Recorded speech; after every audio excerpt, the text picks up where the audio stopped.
नमस्ते दोस्तों, स्वागत है आपका बाउंडर्स क्लासेज में। आज हम पढ़ने वाले हैं व्यंजन संधि। इससे पहले हमारी जो स्वर संधि है वो सभी पूरी हो चुकी है। वो आप हमारे चैनल पे जाकर के देख सकते हैं। वहाँ संस्कृत व्याकरण की प्लेलिस्ट बनी हुई है, उसमें जाकर के आप हमारे पुराने जो वीडियोज हैं उनको अवश्य देखें। उनको देखने के बाद मुझे उम्मीद है कि आपकी स्वर संधि संबंधी कोई भी क्वेरी या प्रश्न उत्तरी नहीं रहेगी। आपको स्वर संधि पूर्ण रूप से समझ में आने वाली है यदि हमारे वीडियो आपने पूर्ण रूप से देखे हैं। आज हम पढ़ने वाले हैं व्यंजन संधि। चलो शुरू करते हैं। व्यंजन संधि, पहली बात, व्यंजन संधि किसे कहते हैं? व्यंजन संधि का दूसरा नाम हल संधि भी है। हल का तात्पर्य यह है कि हल एक प्रत्याहार है और हल प्रत्याहार में सभी व्यंजन आ जाते हैं। हल प्रत्याहार निकालने के लिए मैंने जो हमारे सूत्र है वो यहाँ लिख दिए हैं। ये इसलिए लिख दिए जाते हैं कि इससे वीडियो ज्यादा लंबा न हो और आपकी सुविधा अनुसार कम समय में आपका वीडियो कंप्लीट हो जाए। है से शुरू हो रहा है ले तक। तो है से ले तक शुरू होने में आप देखें कि इन 5वें से लेकर के जो 14वां सूत्र है इसमें सभी व्यंजन समाहित हो जाते हैं, इसलिए व्यंजन संधि का दूसरा नाम हल संधि भी है। अब हम पढ़ते हैं आज की संधि जस्त्र संधि। जस्त्र संधि जैसा कि नाम से प्रसिद्ध है, जस्त्र संधि की शुरुआत में एक प्रत्याहार निकल रहा है, जस प्रत्याहार। जस प्रत्याहार का मतलब होता है सीधा सीधा उसी वर्ग का तृतीय अक्षर। अर्थात हमको इसमें सीधा सीधा ये समझना है, जैसे हम दीर्घ संधि पढ़ते हैं तो हमको उसी वर्ग को क्या नाम है दीर्घ करना होता है, ऐसे ही वृद्धि संधि में हमको वृद्धि करनी होती है। उसी प्रकार से जस्त्र संधि में हमको तृतीय वर्ण आदेश करना है, ये आप ध्यान रखें। वो कैसे? उसका सूत्र है झलाम जसो अंते। ये सूत्र कहता है झलाम अर्थात झलों के स्थान पर जस हो जाते हैं अंते यदि अंत में आए। यदि झल प्रत्याहार के वर्ण अंत में आए तो झल प्रत्याहार के वर्णों के स्थान पर जस वर्ण का मतलब तृतीय वर्ण आदेश हो जाते हैं। यहाँ समझो कि पदांत, पद के अंत में यदि झल प्रत्याहार के वर्ण आए, झल प्रत्याहार के वर्ण या कोष्टक में लिख दिए कौन कौन से वर्गों के प्रथम द्वितीय तृतीय चतुर्थ वर्ण से है। प्रथम द्वितीय तृतीय चतुर्थ का तात्पर्य मान लीजिए के वर्ग है, तो के वर्ग का प्रथम अक्षर हो गया के, द्वितीय अक्षर खे, तृतीय गे और चतुर्थ अक्षर घे। तो ये चारों वर्ण आ जाए, चारों वर्णों में से कोई सा भी आ जाए तो हमको ध्यान रखना कर्म हमेशा कौन सा है? तृतीय है। तो वर्णों के स्थान पर जस में कई बार बता दिया, जस का मतलब तृतीय वर्ण। जस अर्थात वर्ग का तृतीय अक्षर जय वे गे आदेश हो जाता है। यदि बाद में स्वर या वर्गों के तृतीय चतुर्थ पंचम या ये वे रेले आए, यदि बाद में स्वर आए तो ये आदेश हो जाएगा, तृतीय चतुर्थ पंचम अक्षर आ जाए तो ये आदेश हो जाएगा, ये वे रेले आए तो ये आदेश हो जाएगा। कब आए? बाद में आए। अब यहाँ एक छोटा फॉर्मूला है, आप इसको ये समझ के चलें कि वर्गों के प्रथम द्वितीय तृतीय चतुर्थ और ऊष्म वर्णों के सामने तृतीय चतुर्थ पंचम या स्वर या अंतस्थ व्यंजन आए तो झल वर्णों के स्थान पर हमको जस वर्ण आदेश करने। जस का मतलब उसी वर्ग का तीसरा अक्षर। ये आदेश स्थानीय अंतरतम परिभाषा के अनुसार किए जाते हैं। स्थानीय अंतरतम परिभाषा कई बार मैं आपको बता चुका हूं। इसका तात्पर्य ये होता है कि जिस वर्ण का उच्चारण स्थान समान होगा वही वर्ण स्थानीय के स्थान पर आदेश होता है। तो यहाँ लिखा है झल वर्ण, पद के अंत में क्या होना चाहिए? झल वर्ण। झल वर्ण कौन कौन से हैं? वर्ग का पहला, दूसरा, तीसरा, चौथा वर्ण और से है। इनके सामने यदि वर्ग का तीसरा, चौथा, पांचवा ये वे रेले और स्वर वर्ण आए तो इन झल वर्णों के स्थान पर जस वर्ण अर्थात उसी वर्ण का तीसरा अक्षर आदेश हो जाता है। ये आदेश मैंने कहा स्थानीय अंतरतम परिभाषा के अनुसार होते हैं। इस उदाहरण देते हैं हम। पहला है बाघ प्लस ईस।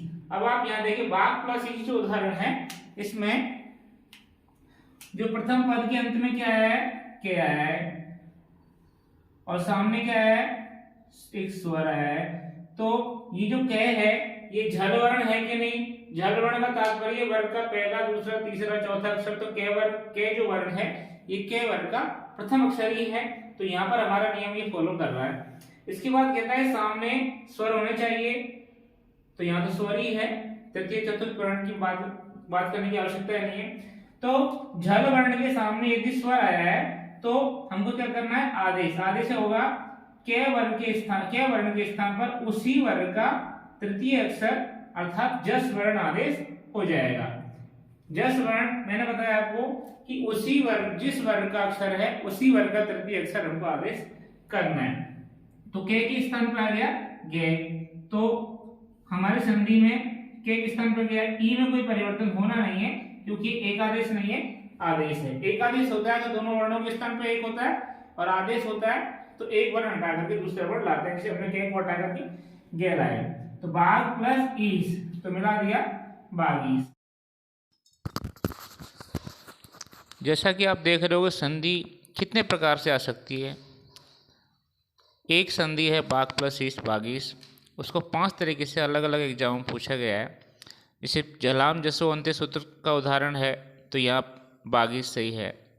दूसरा है बागीस अत्र संधि अस्ति, बागीस में कौन सी संधि है, तो जस संधि। तीसरा है बागीस किस सूत्र का उदाहरण है, तो ये प्रश्न बन गया, तो झलाम जसो अंत्य। चौथा है जस्त्र संधि का उदाहरण है, तो यहाँ पर उत्तर आएगा बागीस। और पांचवा है बागीस का संधि विच्छेद क्या है, तो बाघ प्लस ईस। तो आपने देखा कि एक संधि कितने तरीके से अलग अलग एग्जाम में पूछी जाती है। हमको इसी प्रकार से तैयारी करनी है कि प्रत्येक संधि चाहे किसी भी एंगल से आ जाए, हमको उसका उत्तर आना चाहिए। ऐसे ही जगत प्लस ईस जगदीश, यहाँ तय वर्ण है, तय वर्ण का तृतीय अक्षर क्या है, द। इसे तय के स्थान पे क्या है, द, तो जगदीश। तत् प्लस रूपम, अब यहाँ तय के सामने क्या है, रे आया है। रे क्या है, एक अंतस्थ व्यंजन है। तो यहाँ तय के स्थान पर उसी वर्ग का तृतीय अक्षर आदेश हो जाएगा। तो यहाँ पर तय के स्थान पर हो गया दे, तो तद रूपम। षट प्लस आनंद, यहाँ टे वर्ण आया है। अब प्रथम वर्ण है टे, इसके सामने स्वर आया है, तो टे वर्ग का तृतीय अक्षर डे, तो टे के स्थान पर हो गया डे, तो षडानंद। दिक प्लस अंबर, अब यहाँ के सामने स्वर आया है तो के स्थान पर क्या हो जाएगा, गे हो जाएगा, तो ये हो गया दिगंबर।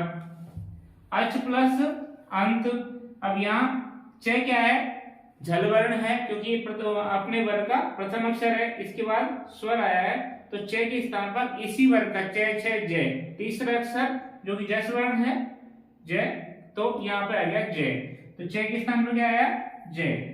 सुख प्लस अंत, अब आप देखें पे है, ये प्रथम अक्षर है, झल वर्ण है, और पे के सामने स्वर आया है, तो पे के स्थान पर पे वर्ग का तीसरा अक्षर आ जाएगा। तो पे वर्ग का तीसरा अक्षर है बे, तो पे है बे, तो पे के स्थान पर आया बे, तो सुख प्लस अंत बराबर सुबंत। षट प्लस दर्शनम, अब टे के सामने क्या है, दे आया है। अब आप यहाँ ध्यान से देखेंगे दे क्या है, तृतीय वर्ण है, और हमने यहाँ भी कहा कि तृतीय वर्ण होना चाहिए, तृतीय चतुर्थ पंचम, तो तृतीय वर्ण है, तो टे के स्थान पर क्या हो जाएगा, उसी वर्ग का तीसरा अक्षर हो जाएगा।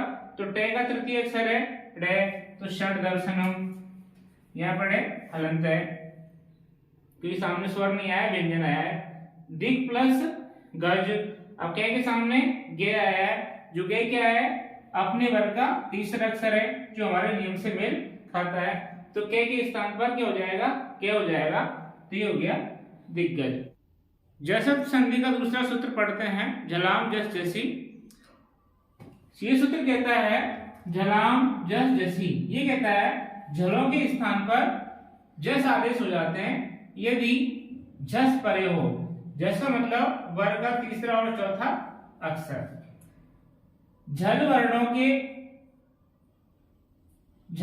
के स्थान पर जस वर्ण आदेश हो जाते हैं यदि बाद में वर्ग का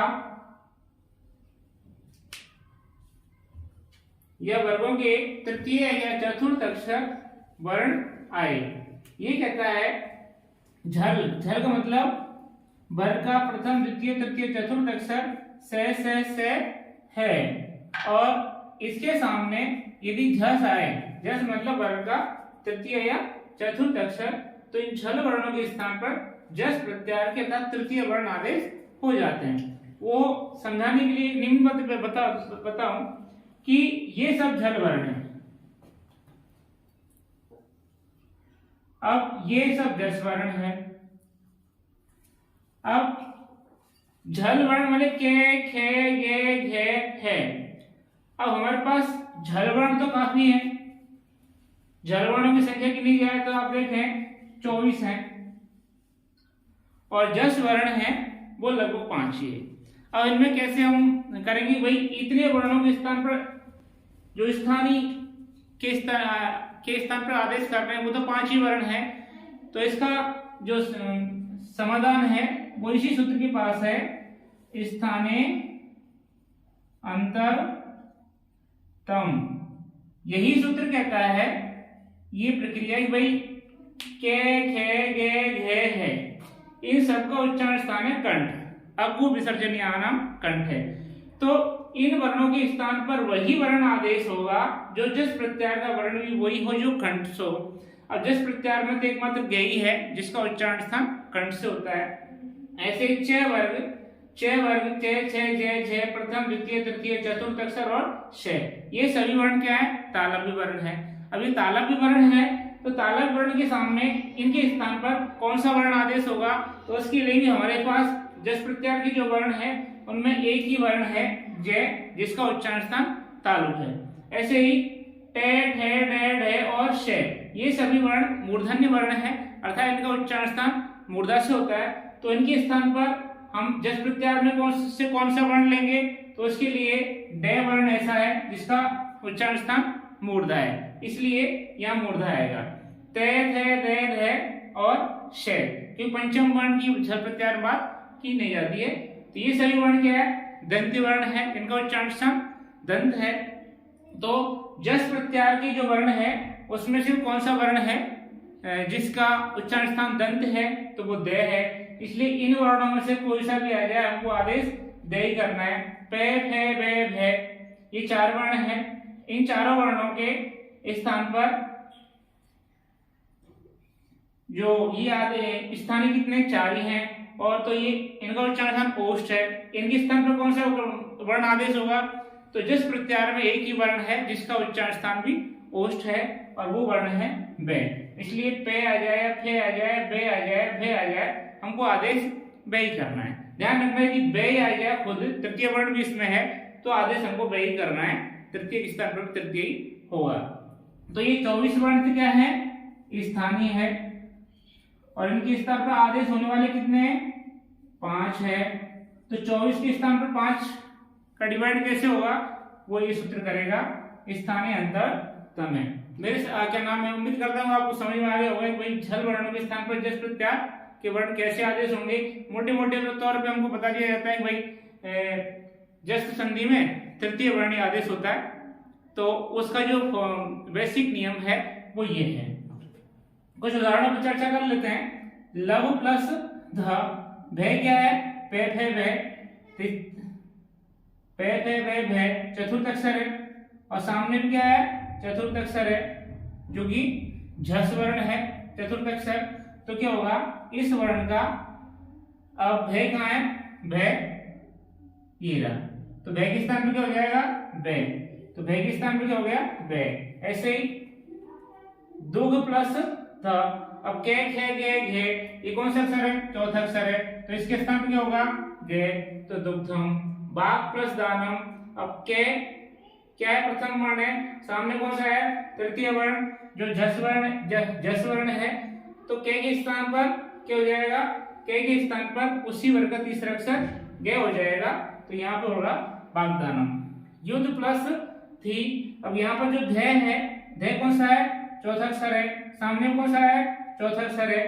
तो चौथा अक्षर का मतलब जस वर्ण है, और यहाँ भी चौथा वर्ण की बात करता है। चौथा वर्ण की बात यहाँ भी करता है, चौथे वर्ण की बात यहाँ भी करता है। इसमें देखो दोनों तरफ प्रथम पद का अंतिम वर्ण चतुर्थ वर्ण है, और उत्तर पद का प्रथम वर्ण भी चतुर्थ वर्ण है। तो ध के स्थान पर क्या होगा, ध के स्थान पर ध होगा। तो युद्ध, युद्ध, इसको हम लिखते हैं युद्ध। बुध प्लस धी। अब ध के सामने कौन सा वर्ण है, चतुर्थ वर्ण है, और सामने जो धी का जो प्रथम वर्ण है वो क्या है, ध। तो यहाँ पर ध के स्थान पर भी क्या आ जाएगा, द वर्ण। जस्त्र संधि के कुछ उदाहरणों पर चर्चा कर लेते हैं। उदाहरण किस हिसाब से पूछे जाएंगे, मैं आपको बता दिया है कि एग्जाम में किसी भी एंगल से प्रश्न पूछा जा सकता है। उनके कुछ उदाहरण हैं। अच प्लस आदि बराबर आजादी, तिप प्लस अंत बराबर तिबंत, क्षुभ प्लस ध क्षुब्ध, आरव प्लस धम आरब्धम, प्राक प्लस भव प्राक भव, सम्यक प्लस वचनम सम्यक वचनम, वाक् प्लस ईश्वरी वागीश्वरी, षड प्लस ऋपव षड्रिपव, सृक् प्लस एषा सृगेशा, वाक् प्लस दानम वाग्दानम, षड प्लस आननम षडानन, चित प्लस आनंद चिदानंद, सत प्लस आनंद सदानंद।